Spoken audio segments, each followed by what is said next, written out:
Chapter 27. It took Agent Briggs an hour to get to our house. It took him 5 seconds to get from the front door to the kitchen, and the box. Still think I'm jumping to conclusions when I say this case is related to my mother's? I asked him, my voice shaky. He ignored me and barked out commands to the team of agents he'd brought with him. Bag the packaging, the box, the ribbon, the card, everything. If there's a speck of evidence on any of it, I want to know. Starman's, track the box, how it was sent, where it was mailed from, who paid for it. Brooks, Vance, we need DNA on the hair, and we need it yesterday. I don't care who you have to threaten in the lab to get it done. Rush it. Locke. Agent Locke crossed her arms over her chest and gave Briggs a look. To his credit, he lowered his voice to a more reasonable volume and pitch. If this is our unsub, it changes everything.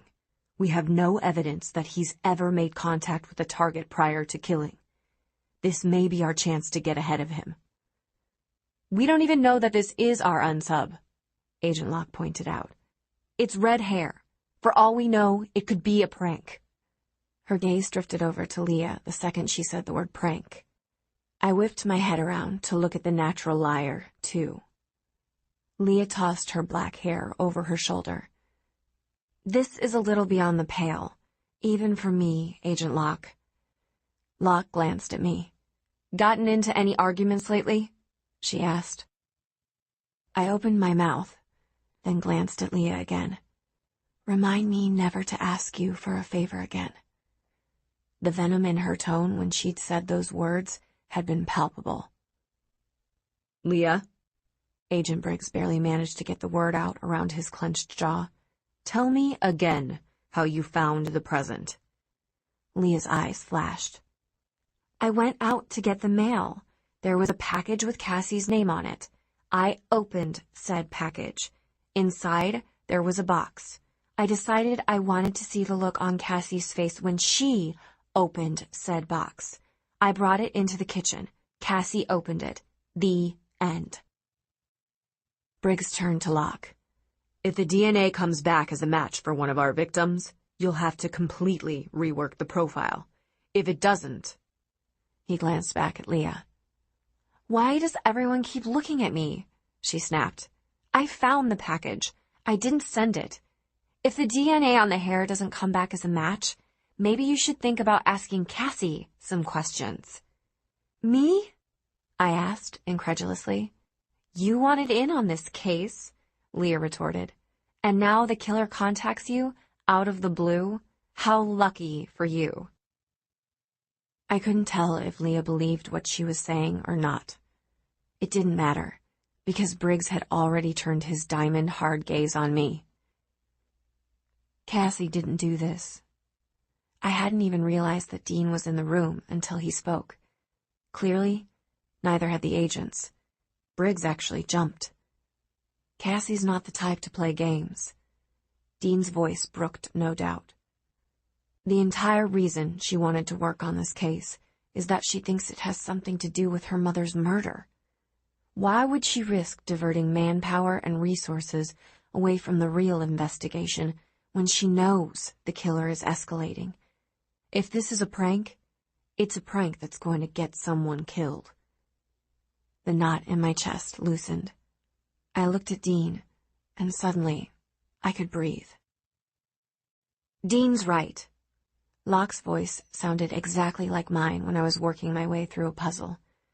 If Cassie wanted in on this case, she'd just find a way to keep working it on her own. I tried very hard not to look conspicuous, because that was exactly what I'd been trying to do. Cassie, did you or did you not drop this case when I told you to? Briggs took a step forward, invading my personal space.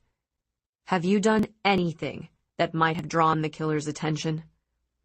I shook my head, no to both questions. Briggs's hand fell back to his side. He clenched his jaw again. For the second time, Dean intervened. All Cassie did was give a copy of the case file to me. Every pair of eyes in the room turned to Dean. Normally, he stood and walked like someone who wanted to disappear into the woodwork. But today, his shoulders were back, his jaw set. I read the file. I profiled it, and I think Cassie's right. Dean leveled his gaze at Agent Briggs. These women are stand-ins, and I think there's a very real chance that the person they're standing in for is Cassie's mother. You've never even seen the Lorelei Hobbs case file, Briggs shot back. My mother's name hit me like a punch to the stomach. I've seen Cassie's mother's picture, Dean argued. I've seen the human hair that someone just sent to Cassie as a gift. Briggs listened to every word Dean had to say, an intense look of concentration on his face. You're not authorized to work this case, he said finally. Dean shrugged. I know. You are not going to be working this case. I know. I'm going to pretend that we never had this conversation. Liar, Leah coughed. Briggs was not amused. You may leave the room, Leah. Leah clasped her hands together. Oh, Mother, may I? Dean made a choking sound. I wasn't entirely certain, but he might have been swallowing a laugh. Now, Leah. After a long moment, and a glare aimed at the room as a whole, Leah twirled on her toes and stalked out of the room. Once he was sure Leah was gone, Agent Briggs turned to Agent Locke. Do you think this case is related to the Lorelei Hobbs case? I didn't flinch when he said my mother's name a second time. I concentrated on the fact that Leah was correct. Briggs had no intention of forgetting what Dean had told him. I think Cassie's right. I don't know that it matters whether the two cases are related or not, Locke answered finally. Cassie's hair is red. She's a bit younger than the other victims, but otherwise she fits the profile of this killer's victims. And more importantly, our unsub is escalating. If you assume the last victim's hair was dyed as a message, that means this guy is playing with us. And if he's playing with us, there's a sizable chance that he's watching us. Agent Locke rubbed the back of her hand wearily over her brow. If he's watching us, he could have followed us here. And if he followed us here, he could have seen Cassie. Briggs's phone rang before he could reply. By the time he hung up, I already knew what the next words out of his mouth were going to be. We've got another body. You watch the FBI agents scurrying around the crime scene like ants. This particular corpse is not your best work. You killed her last night, and already her screams have faded from your ears. Her face is still recognizable, more or less. You used scissors this time instead of your knife. But that's not the point. Not this time. This time, the point is that the gift you sent sweet little Cassandra Hobbs was the real thing. The pathetic little slut lying lifeless on the pavement is just a piece of the plan. You abandoned her body at dawn, knowing that it wouldn't be discovered immediately. You'd hoped, prayed even, that Cassie would be there when the agents got the call. Did you scream when you opened the box, Cassie? Did you think about me? Am I the thought that keeps you up at night? There's so much you want to ask her. So much you want to tell her.